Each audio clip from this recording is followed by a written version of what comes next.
రైతులు తమ పొలాల్ని కన్నబిడ్డల్లా చూసుకుంటారు. తాము వేసే పంట ఏ స్థాయికి వచ్చిందో అని చూసుకుంటూ 10 సార్లు పొలాలకి వెళ్తుంటారు. ఈ వెళ్తున్న నేపథ్యంలో అనేక మంది రైతులు పాము కాటుకు గురై అనేక మంది రైతులు చనిపోయిన వార్తలు కూడా విన్నాం. ఇలాంటి వార్తలు విన్న కొంతమంది విద్యార్థులు రైతులకి ఏ విధంగా సహాయం అందించాలనే ఆలోచనలతో లైఫ్ సేవర్ అనే స్టిక్ని ఒక కొత్త వినూత్నంగా రూపొందించి రైతులకి అందించాలనే ఉద్దేశంతో దాన్ని తయారు చేశారు. అసలు ఆ లైఫ్ సేవర్ స్టిక్ ఎలా తయారు చేశారు, ఏ పరికరాలు ఉపయోగించారు చూద్దామా మరి.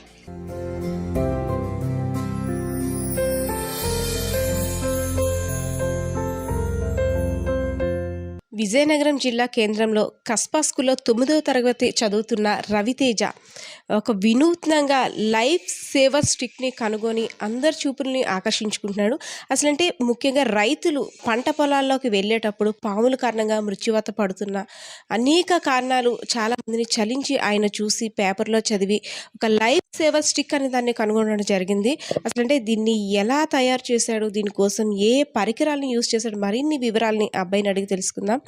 రవితేజ, అంటే దీన్ని తయారు చేయాలని అనే ఆలోచన నీకు ఎలా వచ్చింది? రైతులు అనేవారు పాము కాటుకలోనే చనిపోతున్నారు, వాళ్ళని ఎలాగైనా కాపాడాలనే ఉద్దేశంతో మేము దీన్ని తయారు చేయడం అనేది జరిగింది. లైఫ్ సేవర్ సపోర్ట్ కోసం నువ్వు ఏ పరికరాలని యూజ్ చేసావు చెప్పు. Eccentric motor, lithium ion battery, switches, ఇటువంటి కనెక్టర్, ఇటువంటివి యూజ్ చేసి మేము ఈ ప్రాజెక్ట్ని అనేది తయారు చేయడం జరిగింది. ఓకే, ఈ ప్రాజెక్ట్ అంటే ఈ లైఫ్ సేవర్ దానికోసం ఎంత మొత్తాన్ని ఖర్చు చేసావు? టోటల్ 150 రూపీస్కే ఇది దొరుకుతుంది, ఈ మెటీరియల్స్ అన్ని. దీనికి ఇది ఎలా తయారు చేసావు, దీనికి ఏ ఎక్విప్మెంట్స్ యూజ్ చేసావు చెప్పమ్మా. దీన్ని మేము PVC pipe, lithium ion battery, eccentric motor, switches, అలాగే లైట్, టేప్, వైర్స్, ఇటువంటివి పరికరాలు యూజ్ చేసి మేము దీన్ని తయారు చేసాము. ఇందులో ఉండే ఎసెంటిక్ మోటార్ అనేది వైబ్రేషన్ అనేది జనరేట్ చేస్తుంది. అలాగైతే పాములు అనేవి రైతు నడిచే దారి నుంచి దూరంగా వెళ్ళిపోతాయి. ఈ వైబ్రేషన్ అనేది 5 to 6 feet వరకు వస్తుంది. దీన్ని మనం ఎలాగని తెలుసుకోవచ్చు. అలాగే రైతులు అనేవారు రాత్రిపూట వెళ్ళినట్టు వాళ్ళకి ఇంకా యూస్గా ఉండాలని ఈ లైట్ని కూడా మేము దీనికి అటాచ్ చేసాము. ఓకే, ఈ లైఫ్ సేవర్ స్టిక్ ఈవెన్ వర్షాకాలంలో ఎక్కువగా రైతులు పాముల నుండి రక్షించుకోవాలని చూస్తారు. వర్షాకాలం అంటే వాటర్లో ఇది పనిచేస్తుందా? వాటర్లో కూడా ఇది పనిచేస్తుంది, ఎందుకంటే దీనిలో యూజ్ చేసిన మెటీరియల్స్ అన్నీ లోపల ఉండడం వల్ల ఈ వర్కింగ్ అనేది ఆ వర్షాకాలంలో కూడా పనిచేయడం అనేది జరుగుతుంది.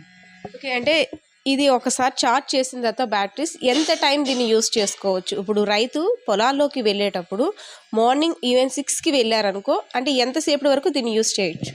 14 to 16 hours అనేది ఈ బ్యాటరీ అనేది వర్క్ అవుతుంది.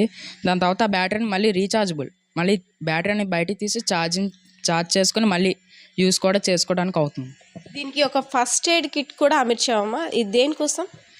ఇది ఒకవేళ అత్యవసరంలో ఏదైనా జరిగి పాము కాటుకు రైతు అనేవారు లోన్ అయితే, అందుకని మేము ఈ ఆయుర్వేదిక్ మెడిసిన్ పెట్టాం. డాక్టర్ డిఎల్ఎల్ స్వామి గారిని కలిసాం. ఆయుర్వేదికంలో ఈ మెడిసిన్ అనేది సార్ మాకు ఇచ్చారు.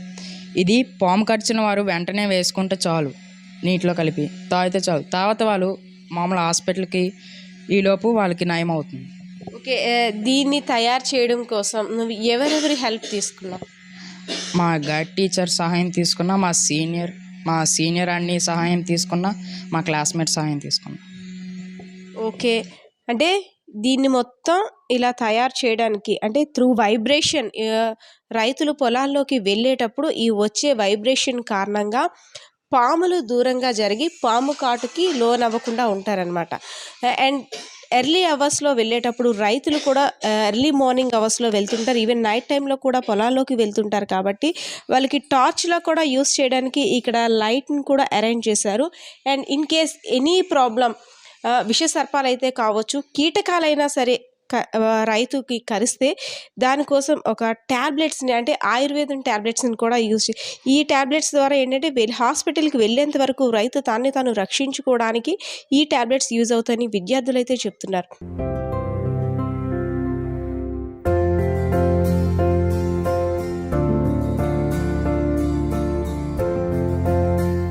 పిల్లలు తయారు చేసిన లైఫ్ సేవర్ స్టిక్‌ని ఎలా తయారు చేయాలో, దాన్ని ఎలా వినియోగించాలో, వాటికి ఏ పరికరాలు అవసరం ఉంటాయో టీచర్స్ కూడా చాలా సహకారం అందించారని పిల్లలు కూడా చెప్తున్నారు. అసలంటే టీచర్స్‌ని వాళ్ళు ఏ విధంగా కన్సల్ట్ చేశారో, టీచర్స్ సహాయాన్ని ఎలా పొందారో మరిన్ని వివరాలు తెలిపేందుకు టీచర్స్ కూడా మన ముందున్నారు. మేడం నమస్తే మేడం. నమస్తే అండి. మేడం మీ పేరు? నా పేరు భాగ్యలక్ష్మి. నేను కస్బా హై స్కూల్లో బయాలజీ టీచ్ చేస్తానన్నమాట. మేడం అంటే పిల్లలకి ఒక మంచి ఆలోచన వచ్చింది. రైతులు పడే కష్టాల్ని వాళ్ళు స్టడీ చేయబట్టి రైతులకి ఏ విధంగా సహాయం అందించగలమనే ఆలోచనలతో వాళ్ళు మీ దగ్గరికి క్వెషన్ మీద వచ్చారు. అసలంటే ఇది ఈ విధంగా చేయాలని మీరు ఏ విధంగా చెప్పారు పిల్లలకి?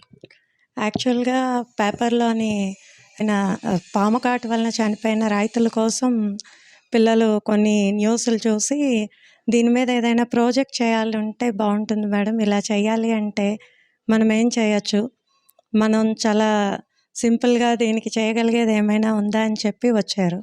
యాక్చువల్గా రైతులు అంటే మన దేశానికి అన్నదాతలు. అటువంటి రైతులు, వెన్నెముక లాంటి రైతులు ఇలాంటి పాము కాటు వలన తమ ప్రాణాలను కోల్పోవడం అన్నది నిజంగా చాలా బాధాకరం.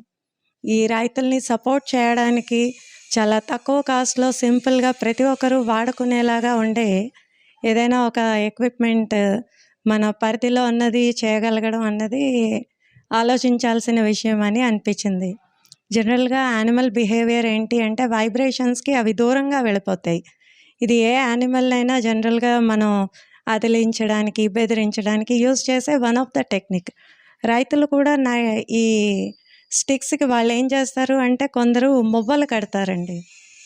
లేదు అంటే పశువులు రాత్రిపూట వాటి కాళ్ళకి గజ్జలు కట్టి, ఎందుకు పశువులకి గజ్జలు కట్టారు అంటే నైట్ టైం అవి కదులుతూ ఉంటాయి, ఆ శబ్దానికి వైబ్రేషన్కి పాములు దూరంగా వెళ్ళిపోతూ ఉంటాయని మనకి చెప్తూ ఉంటారు. సో ఆ టెక్నికల్ ప్రిన్సిపల్ని యూజ్ చేసుకొని ఈ స్టిక్ని తయారు చేయొచ్చును అని చెప్పి అనిపించింది. సో దీనికోసం మనం పిల్లలకి ఇన్స్ట్రక్షన్ ఇవ్వడం జరిగింది. పిల్లలు దగ్గరగా ఉన్న రైతుల దగ్గరికి వెళ్ళి రైతులు పొలం దీంట్లో పాము కాటుకు గురి అవ్వకుండా ఎటువంటి జాగ్రత్తలు తీసుకుంటున్నారో కనుక్కున్నారు. ఆ తర్వాత వీళ్ళు తయారు చేసిన స్టిక్ని రైతుకి ఇచ్చి దీంతో సహాయంతో వాళ్ళు ఏ విధంగా హెల్ప్ఫుల్గా ఉందో వాళ్ళని వాడి చూడమన్నారు. దానివలన రైతులు అది వాడటం వలన వాళ్ళకి బాగా యూజ్ అయింది, దీనివలన మాకు ఉపయోగపడింది అని రైతులు చెప్పి ఆనందించారు, సంతోషించారు. వీళ్ళ ప్రాజెక్ట్ని మెచ్చుకున్నారు, చాలా బాగా చేశారని మెచ్చుకున్నారు.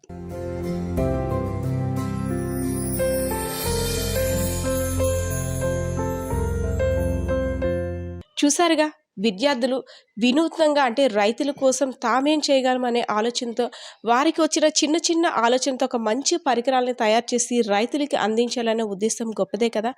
మరిన్ని మంచి విజయాలు సాధించాలని మనం కూడా ఆశిద్దాం. కెమెరా పర్సన్ శ్రీనివాస్తో పద్మ, సుమన్ టీవీ, విజయనగరం.